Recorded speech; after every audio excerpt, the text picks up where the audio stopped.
பாருங்கள், ரெண்டையும் ஒன்றா வச்சு ஒட்டு போட்டுக்கிட்டேன். ஒட்டு இல்லை, சாரி, தையல் போட்டுக்கிட்டேன். உள்ளே உள்ள கிரேப்பை மடித்து அடிச்சிட்டோம், வெளியே உள்ள துணியை மடித்து அடிக்கலை. அதை வேணால் இப்போ மடித்து அடிச்சிக்கலாமா? ஏன்னா இது எமர்ஜென்சி ஆர்டர், ஃபைனல்ட்டு டைம் வேஸ்ட் பண்ண வேண்டாம். இப்போ நம்ம அடியில் மடித்து அடிச்சிக்கலாம்.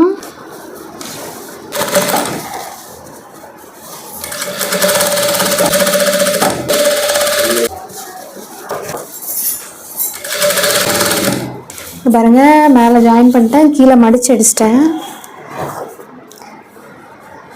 நம்ம உள்ள மேலே சாட்டினை விட கீழே கிரேப் கொஞ்சம் கட்டையாக இருக்கணும். இது ஒட்டி போட்டது இடம் தெரியல பாருங்க.